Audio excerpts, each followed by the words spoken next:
Welcome, ladies and gentlemen, to Fan Appreciation Month here on Reaction and Review. Yes, guys, I'm doing another theme month, and I'm doing it rather, soon, especially since I just finished a previous theme month about 2 episodes back.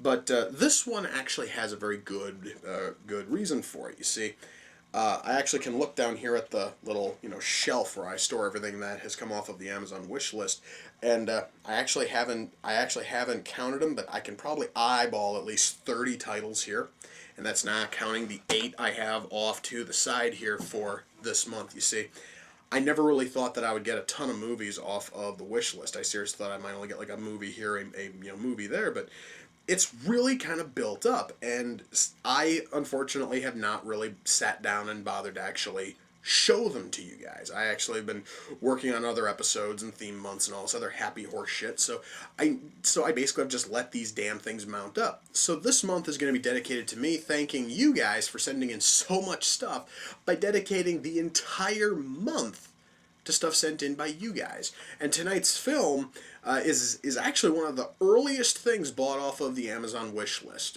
In fact, there's only one other film down here which I actually haven't touched, which has been sitting here longer.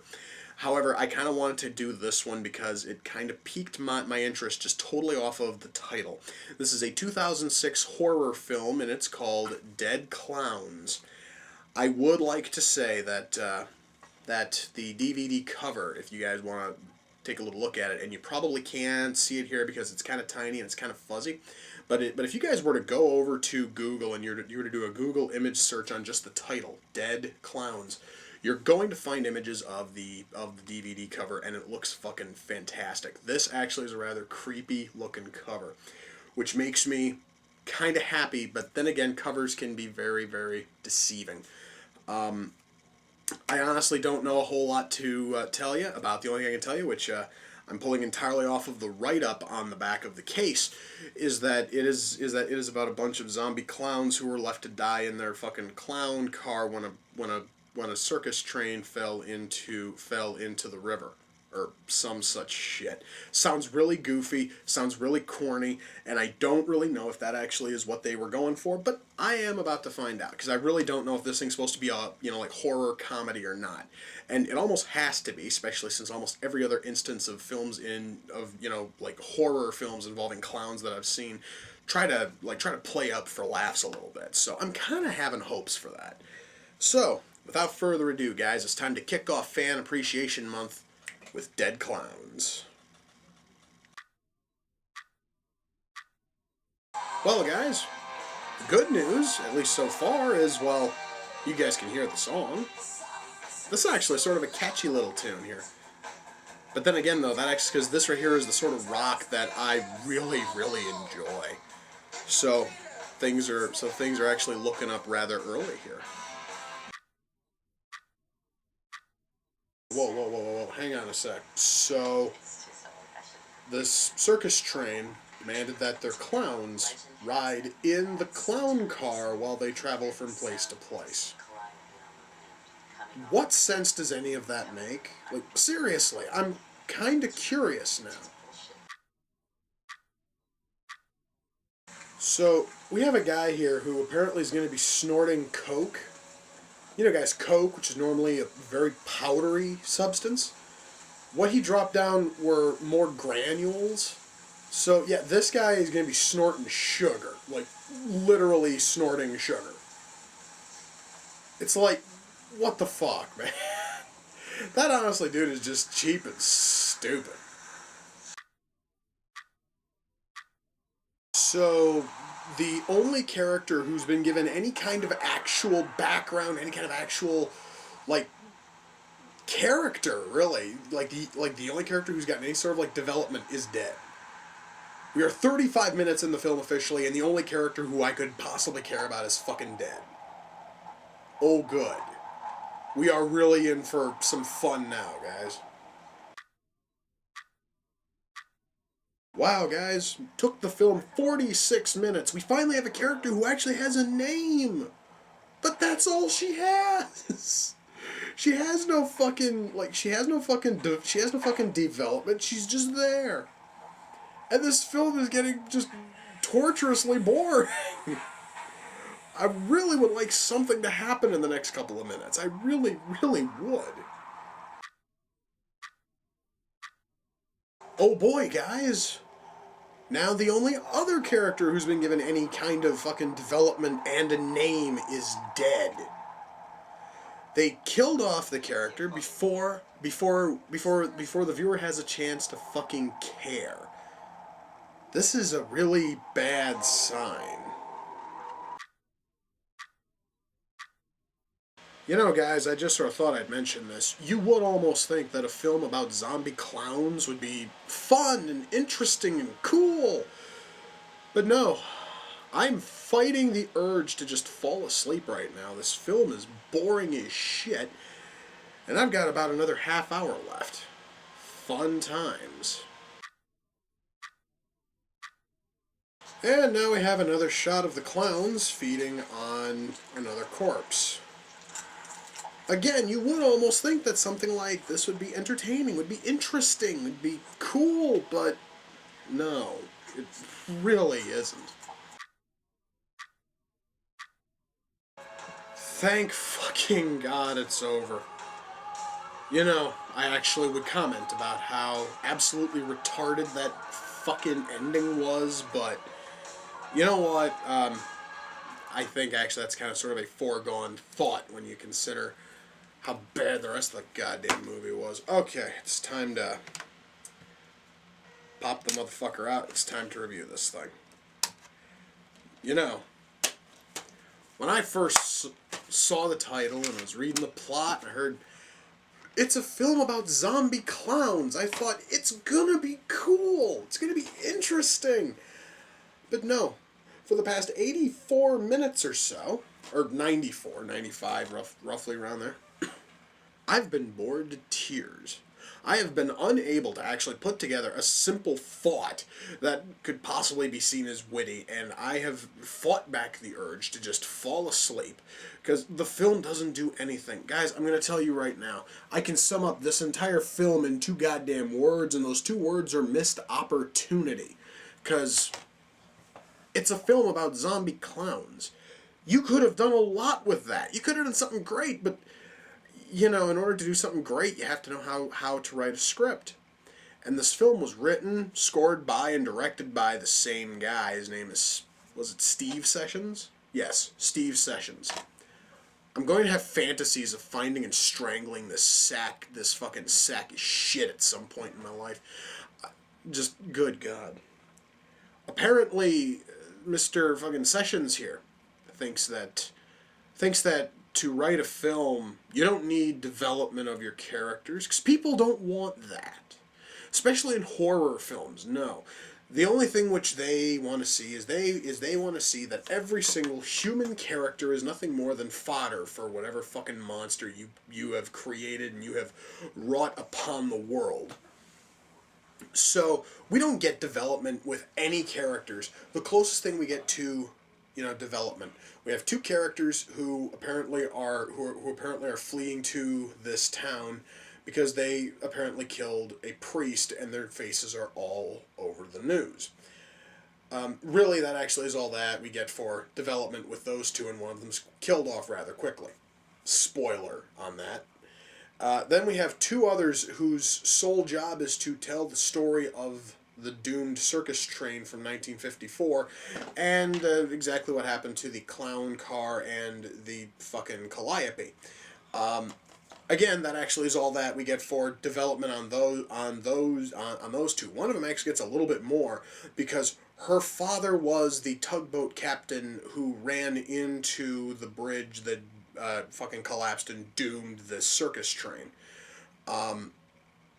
And when that is the best you have when it comes to fucking development, that's sad. Now, makeup effects, at least when it comes to the zombie makeup, is ridiculously sketchy.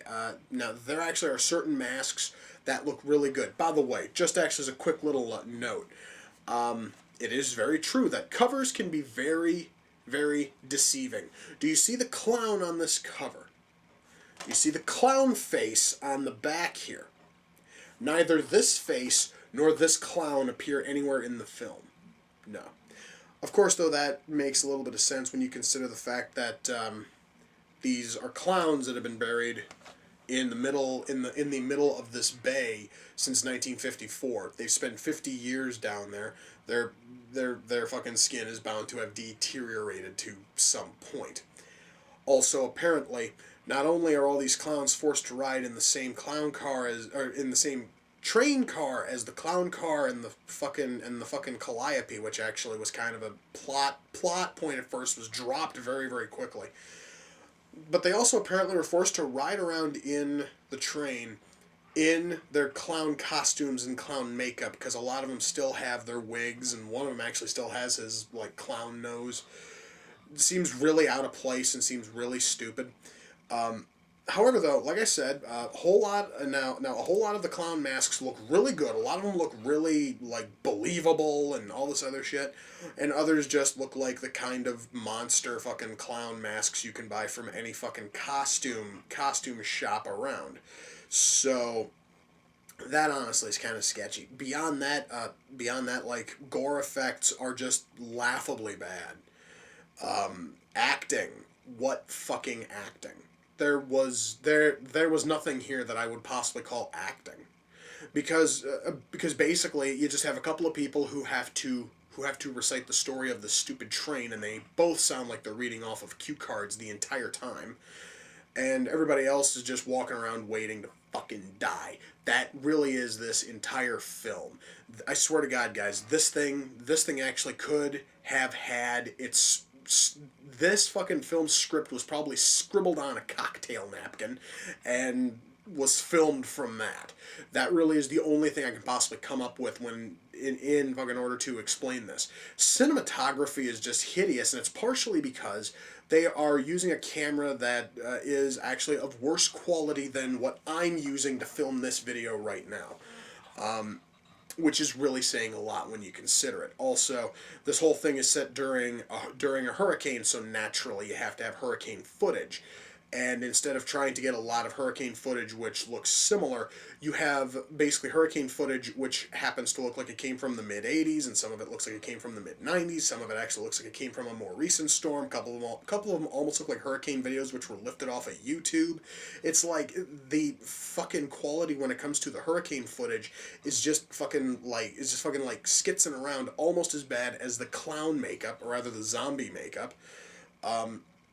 One other problem, and this actually is just sort of a minor issue, at least to me, is the fact that we have these clowns who've been underwater since 1954. They've been down there for fucking 50 years, and yet every single time that we see them, unless they're standing outside in the hurricane, they are totally dry.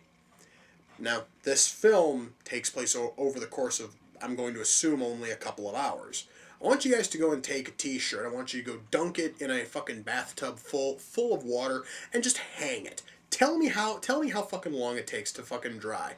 And the answer is probably going to be about 6 to 8 hours. There's no way in hell these fucking clowns have been indoors for 6 to 8 hours after being underwater for 50 years and walking around in a goddamn hurricane. Also, none of them are covered in mud or silt, which is funny because the train car was buried under mud and silt. We had this one character who was supposed to be snorting coke, was obviously snorting sugar or salt. It's just, this film has tons of problems with it. And really, a lot of people would probably look at that and they'd probably think, okay, so this film probably qualifies as so bad it's good, right? No. I'm going to say that right now. Hell no. This film cannot be put in the same league as films like Plan 9 or Speed Racer or The fucking Spirit. No. This thing is not so bad it's good. This thing is just a hunk of shit.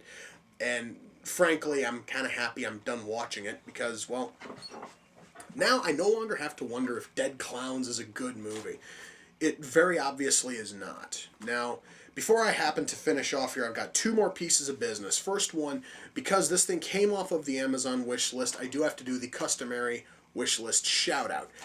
Dead Clowns was sent in by someone who I actually have had to do shout outs a few other times in the past. The guy's name is Hellbond.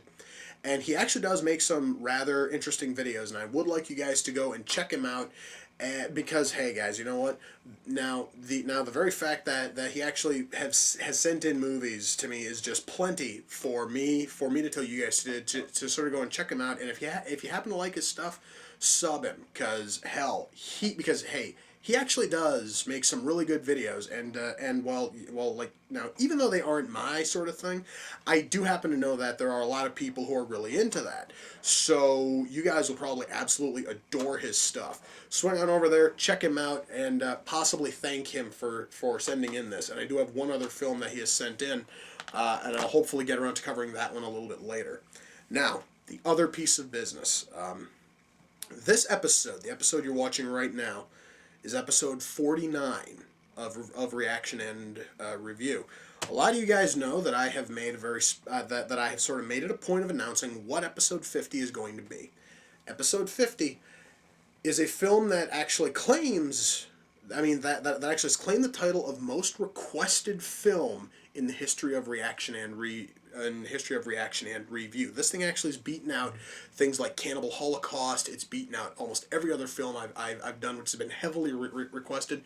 Episode 50, my friends, is the infamous The Room. This thing is going to be the next episode, so if you guys are truly interested, you are definitely going to want to be here next time when I tackle that fucking thing. And I just hope, I have this high hope in my heart that it's not nearly as bad as Dead Clowns. I just want to say this again, guys. Do not waste your time with this film, because I'm telling you right now, it is 95 minutes. You are not going to get back. But if you happen to be a fucking insomniac and you're looking for a real easy way to fall asleep, Dead Clowns is fucking streamable on Netflix, so you can probably just fire it up, and I almost guarantee you, your ass will be fast asleep within fucking 40 minutes. It pretty much almost has to be. The film is that goddamn dull. So, folks, with that, we come to the close of this installment of Reaction and Review. Until next time, ladies and gentlemen, take care, and I will see you all in the near future. Peace.